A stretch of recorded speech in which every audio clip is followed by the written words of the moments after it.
All right, old school NBA fans, self-researched NBA facts. Got another video for you. As always, thanks to anybody who watches my videos, subscribes to my channel. I really appreciate it. In this video here, I'm actually taking a request. Someone had asked me, how did the top 25 players do against the top 75 players? That's going to require a lot of research. There's a lot of rounds of playoffs. But I think to make things fair, what I did was I eliminated the first round, the semifinals, because then that's a more of a apples to apples where you can bring in the old players. I sometimes do stuff after the merger. I don't like doing it. I always like finding ways to where you can compare the players across all eras. I'm not one of these people that just forgets about eras that I didn't get to see with my own eyes. Must not have been very good because I didn't witness it. That's actually pretty narcissistic to be like that. And I told myself a long time ago, that is not going to be me. So what I did was, I took my top 25 and I added in a few other players. So I think I got about 31 players here. I just looked at who they beat. Forget about who they played. Nowadays, the media makes a big deal about who you played. You get your doors blown off by, oh, it was 4 Hall of Famers. He might have got swept and lost by 15 points a game, but it was 4 Hall of Famers. Who did you actually beat in the conference finals and finals when it comes to top 75 players? And I also threw in there prime top 75 players because I think that matters as well. Now that is a little subjective. Some of these players, it's close. Are they still in their prime? Have they reached their prime yet? But I just did the best that I could of where I thought a player was in their career. So starting right out, I got Dirk Nowitzki. 2006, the Western Conference Finals, they beat Phoenix. That was Steve Nash. Obviously, they lost in the finals. 2011, Western Conference Finals, they beat Oklahoma City.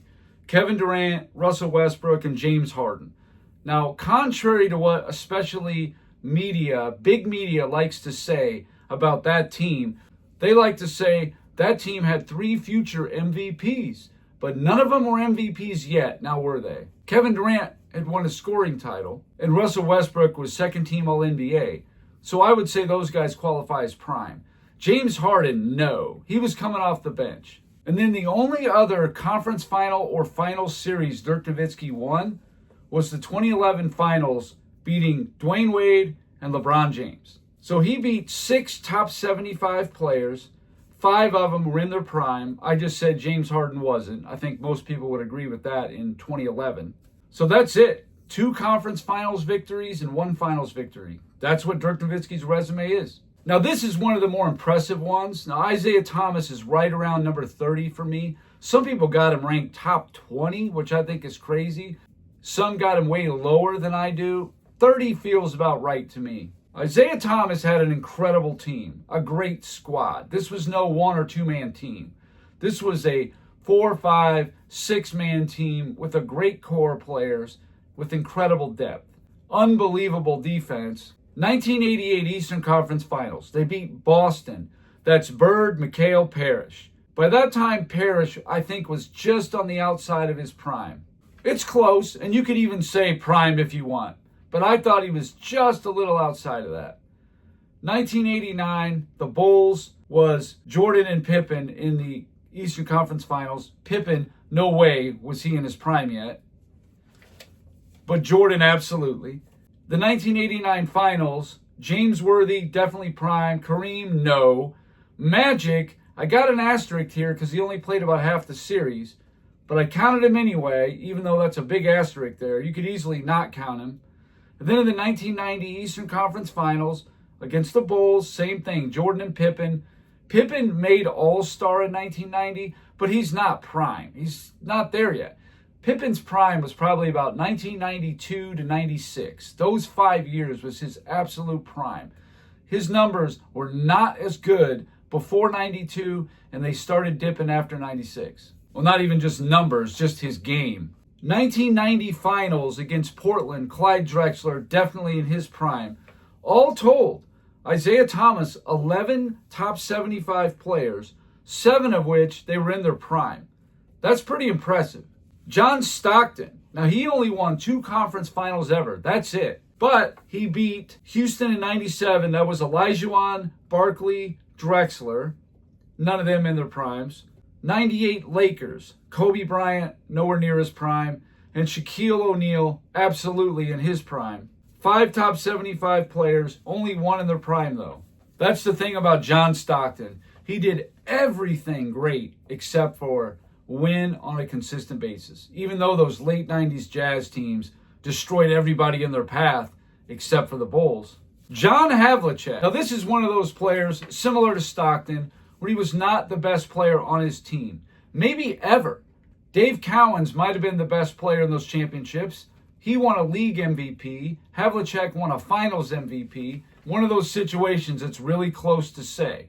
But all told, John Havlicek, 29 top 75 players, 26 in their primes, just in the conference finals and finals. You're going to find that's one of the strongest on this whole list.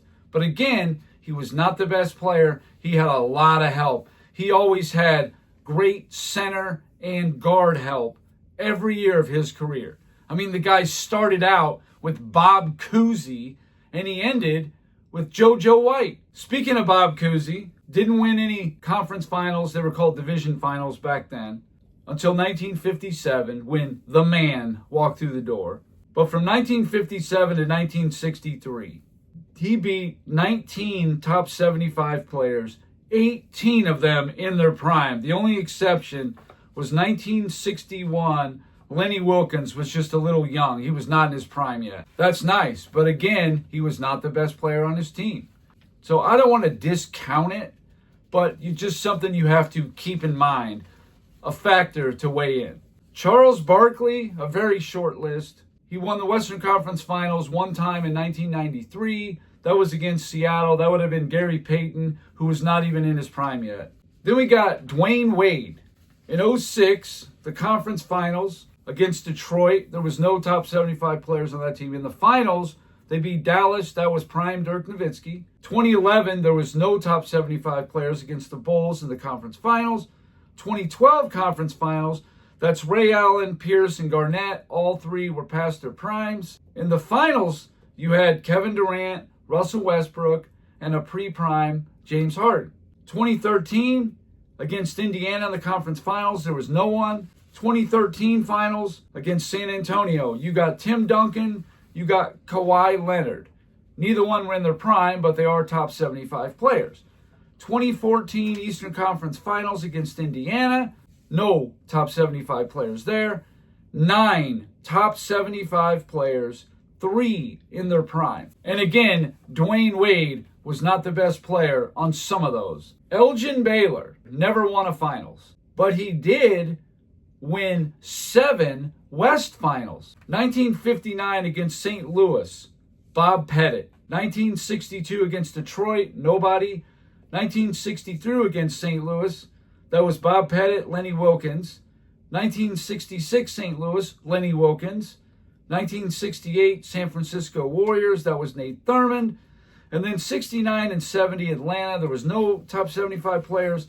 All told, he had 5 top 75 players, 4 of which were in their primes. Giannis Antetokounmpo, he's got 1 conference final and 1 finals victory. 2021, there was no top 75 players in the Eastern Conference Finals against Atlanta. Now, maybe there will be a one time. I don't know if Trae Young is going to be a top 100 player. But, okay, if you want to hold out hope for that, okay, maybe. In the finals, they beat Phoenix. That was Chris Paul. He was about 35 years old, but he finished top 5 for MVP, so you'd have to say he's still in his prime. So he beat 1 top 75 player in the conference finals or finals so far in his career. And unlike Jokic, I'm not really willing to give him a total pass yet because 2019, they had the best record in the NBA, and they couldn't get to the finals.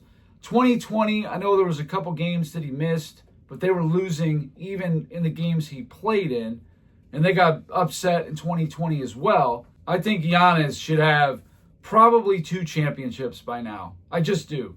Nikola Jokic, he's only also got 1 conference final and 1 finals victory. 2023 against the Lakers in the conference finals, that's LeBron James, that's Anthony Davis. Anthony Davis was in his prime. Miami in the finals, there was nobody. So he beat a total of 2 top 75 players in the conference finals or finals. One was in their prime. That's what he's got. I know a lot of people make a big deal about Jokic and he doesn't have enough help and all that stuff, even though he already won a championship with a similar roster. I just think Jokic needs to step it up a little bit. Now, losing to OKC last year, yeah, in 7 games, that's understandable on that one. I get it. But at some point, he's going to have to start cashing in some wins. They did the same thing to Michael Jordan, believe me. They said, well, he's got the team to do it after that 91 finals. He's going to have to keep winning. And boy, did he. Better than anybody since him. Kevin Durant has won 3 conference finals and 2 finals. 2012 against San Antonio, that's Duncan and Leonard. 2017, San Antonio, cannot give him credit for that 2.5 quarters against Kawhi Leonard. No way. 2017 finals, that's Cleveland, LeBron James. 2018 Western Conference Finals, that's James Harden and Chris Paul with an asterisk. I realize I somehow didn't put 2018 finals on here. Just an oversight. But that'd be LeBron James. So he beat 6 top 75 players in the conference finals and finals combined. And it would be 4 of the 6 were in their prime. Duncan and Kawhi Leonard in 2012 were not. Duncan was past his prime. Kawhi Leonard was not quite to his prime. David Robinson, 1999, they beat Portland. No top 75 players. 1999 finals against the Knicks. No top 75 players. 2003 against Dallas in the Western Conference Finals. That's Nash. That's Nowitzki. But Nowitzki missed half the series. So actually, that's why there's an asterisk. And then in the finals in 03, New Jersey, Jason Kidd. That's 3 top 75 players all in their prime. But again, Nowitzki missed half the series. That's why there's an asterisk. Bob Pettit. Bob Pettit played in a very tough era when you got Boston, but somehow they beat Boston. 1957 West Finals, they beat Minneapolis. There was no top 75 players. 58, they beat Detroit. No top 75 players. 58 Finals, there absolutely was. You got Bill Russell, but he's got an asterisk because he missed a lot of time in that series. Bob Cousy, Bill Sharman. 1960 West Finals, Elgin Baylor. 1961 West Finals, Elgin Baylor and Jerry West. All told, that's 6 top 75 players, 5 of which were in their prime. Kevin Garnett, the 2008 Eastern Conference Finals, beat Detroit, no top 75s. 08 Finals, that's the Lakers, they beat Kobe. 2010 East Finals, Orlando, no top 75 players. So in the conference finals combined, Kevin Garnett beat 1 top 75 player, Kobe Bryant, in his prime. All right, we got Karl Malone, similar to John Stockton, except you can add on 2004. So the 97 and 98 West Finals, they beat Houston and the Lakers, Olajuwon, Barkley, Drexler, Kobe, Shaq. 04 West Finals, they beat Kevin Garnett. So that's 6 top 75 players, but only 2 were in their prime, Shaq and KG. That's it. Now, George Mikan, I probably shouldn't even do a graphic for him because he played so early. None of those early guys were top 75 players. But he did beat Dolph Schayes twice in the finals. So I feel like I should at least put that in there. He deserves some kind of respect. Oscar Robertson, 1971 West Finals, beat the Lakers. That's Wilt Chamberlain. 71 Finals, Baltimore, Earl Monroe and Wes Unseld in their primes. 74 Finals against Chicago, the West Finals, no top 75. So Oscar Robertson, at least in the conference finals or finals, only ever beat 3 top 75 players, 2 of which were in their primes. Moses Malone. Malone won 2 conference finals and 1 finals. That's it. The West Finals in 81 against Kansas City, nobody. 83 against Milwaukee, nobody. The 83 finals, they beat Magic and Kareem in their prime.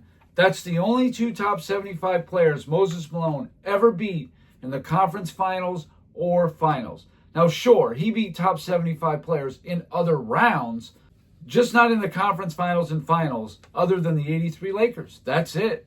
Steph Curry, 2015 conference finals, they beat Houston, James Harden. The 15 finals, Cleveland, LeBron James.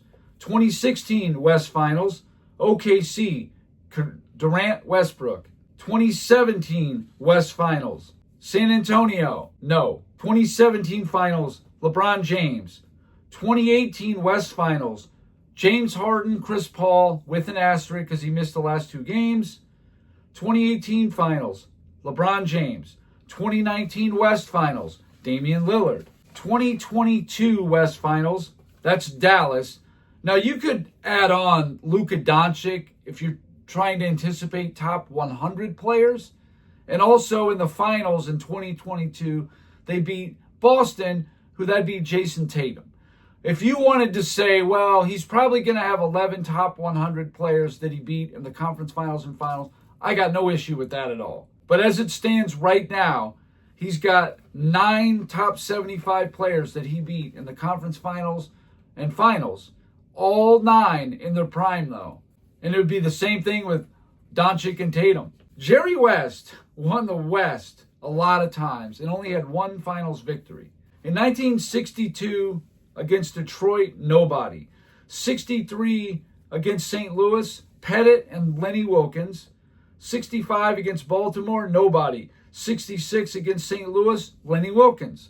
68 against San Francisco, Nate Thurmond. 69 and 70 against Atlanta, nobody. 72 against Milwaukee, Kareem and Oscar. 72 finals. That's Walt Frazier, Earl Monroe, Jerry Lucas, and Dave DeButcher. I guess I should have said at the beginning of the video, I only did players that were like top 6 in minutes played. No more, no less. Like Dennis Rodman, for example. He would come off the bench, 97 and 98 playoffs, but he would be like 5th in minutes played or whatever. But he's a top 75 player and played a very big role. I should have mentioned that in the beginning. That was my fault. 1973, the West Finals against Golden State, Nate Thurmond and Rick Barry.